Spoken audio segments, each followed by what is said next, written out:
das últimas semanas no Brasil, desde o século passado, no ano, o historiador tem mania de século, desde o ano passado, que é a questão do escândalo do Banco Master. Segundo o ministro da Fazenda, ele deve ter razão, é o maior escândalo financeiro da história do Brasil. Na República, nós já começamos com um grande escândalo financeiro que foi encilhamento, que foi para... Na Argentina também teve um encilhamento, no mesmo momento. É verdade, com o Rui Barbosa, ministro da Fazenda. E temos esse grande escândalo hoje do Banco Master que não para, cada hora era 40 bi do fundo garantidor, depois 50, já falo em 60, é uma coisa assim terrível. E para justamente discutir o significado desse escândalo aqui na economia brasileira, a relação com o sistema financeiro, se há risco sistêmico ou não, nós temos entre os nossos convidados aqui, agradeço muito ter aceito o economista Manfred Bach, que já esteve conosco numa boa conversa aqui há dias atrás, o professor Dr. Luiz Gonzaga Beluso, com muita honra nós recebemos o professor Beluso, e com o Eduardo Velho, muito obrigado, o Eduardo Velho lá no Rio de Janeiro, que tem aceito o nosso convite, o economista Eduardo Velho, para discutir essas questões que envolvem aí o Banco Master e seus efeitos aqui no Brasil hoje, e que envolve, não é o nosso assunto prioritário na questão econômica, mas tem questões políticas, outras que vão para o campo do judiciário, que nós inclusive discutimos isso aqui ontem, aqui no Visão Crítica, mas hoje mais é a questão econômica.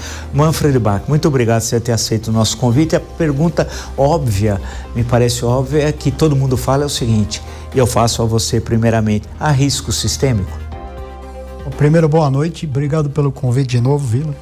Prazer estar do lado do professor Beluso e do Eduardo ali.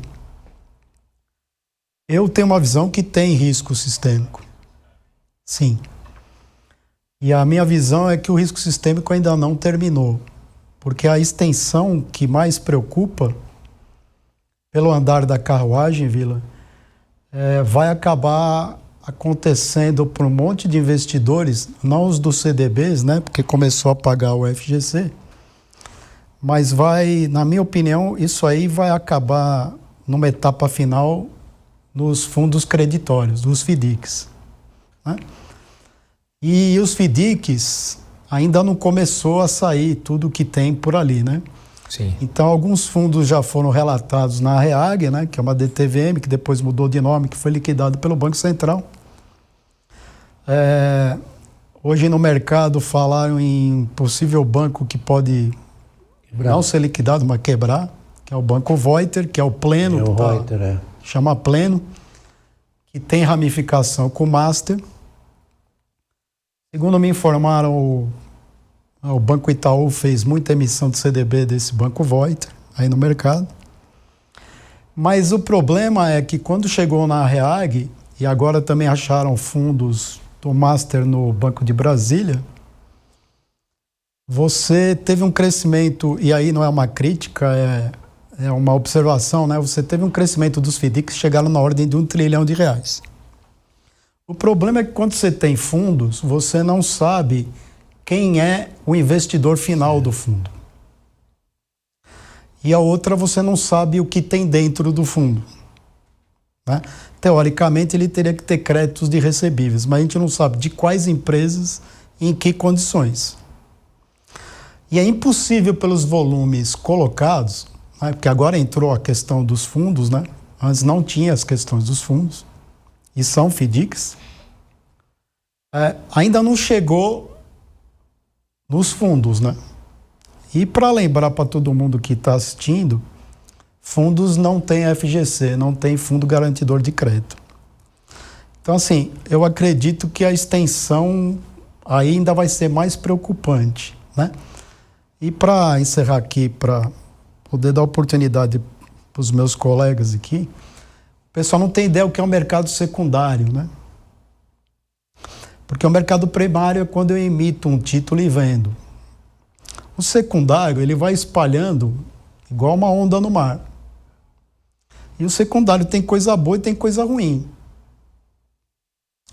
Então a gente não sabe, dentro desses FIDICs, né, quais os recebíveis são fictícios.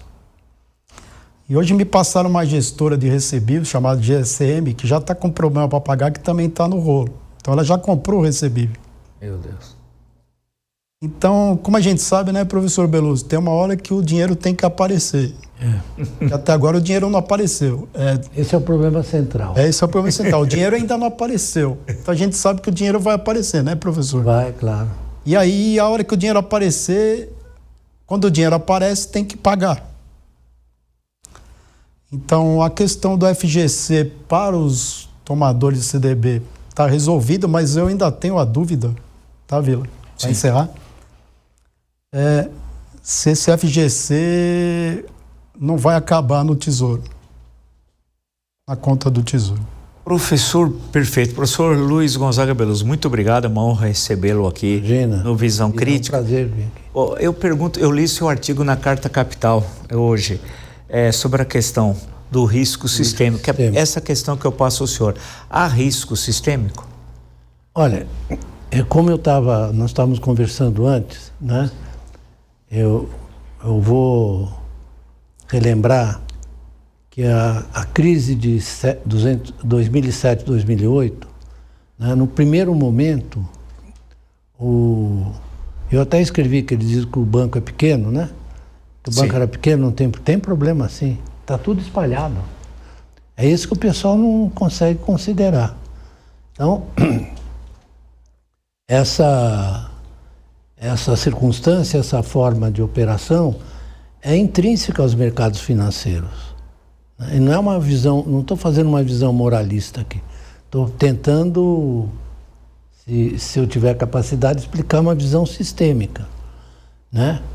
E voltando ao caso lá de 2007, 2008, no primeiro momento o Bernanke, que era o chairman do Federal Reserve, achou que era um simples episódio individual, isolado. E ele mesmo, apagando o incêndio, na verdade, ele foi muito correto, porque ele explica, olha, eu pensava assim, agora eu vou te dizer que nós vamos ter que ter uma ação mais efetiva, etc. Então, aí, eu acho que no caso do Brasil, o nosso Banco Central tem limitações institucionais, né? Por quê? Quem é que está... A CVM não consegue supervisionar ninguém, certo? Quem tem que supervisionar é o Banco Central.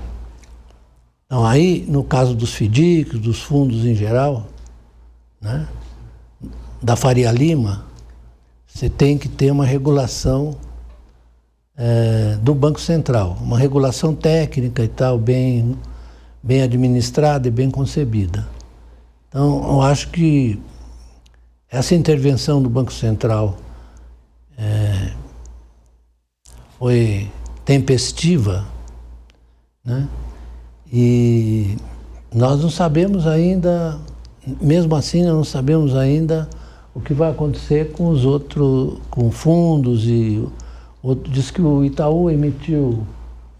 Me falaram, professor. Eu sei. Bastante do Banco Voit. Mas isso não é um problema de maldade e bondade, isso é a forma de operação desse sistema, né? Então, o pessoal fica falando financeirização, essas histórias, né? Isso aí virou mantra, financeirização. Mas o capitalismo sempre foi financeiro. Você que é um historiador brilhante, sabe que, né, desde vamos começar com o Banco da Inglaterra. Sim. Né? O Banco da Inglaterra, na verdade, constituiu o sistema financeiro, monetário financeiro, moderno, no sentido de que aquele foi o primeiro passo, né? Com gestão da dívida pública e tudo mais. Então, você começou, a partir do Banco da Inglaterra, a explosão de bancos na Inglaterra foi muito grande, muito grande. Surgiu um atrás do outro, né? Isso ao longo do tempo. É claro que você teve episódios do tipo Mares do Sul, né? Em que é 1720 isso, você teve que exigiu a intervenção do Banco da Inglaterra para impedir que isso continuasse. Então, o senhor acha que no nosso caso, professor, teria esse risco de, você que nos acompanha, quando nós estamos falando do risco sistêmico, se isso pode se espraiar, assim, grosso modo, estou falando para quem nos acompanha, para outros bancos uma espécie de teoria do dominó financeiro, que cai um, vão cair todos. É exagero afirmar isso, professor? Olha, eu acho que tem um outro aspecto que tem que ser levado em consideração, que é a confiança. Quando ocorre um episódio desse, a desconfiança começa a superar a confiança, né? Então, aí você pode ter efeitos muito negativos e perigosos para o sistema financeiro. Eu queria só falar uma outra coisa, que é o seguinte. No pós-guerra, no pós-segunda guerra, os bancos, né, tinham uma regulação muito estrita, né? Por quê? Por causa da experiência da crise de 29. Então, os europeus, sobretudo, eles criaram sistemas de controle e avaliação que deram estabilidade para o sistema até, digamos, o choque do petróleo, né?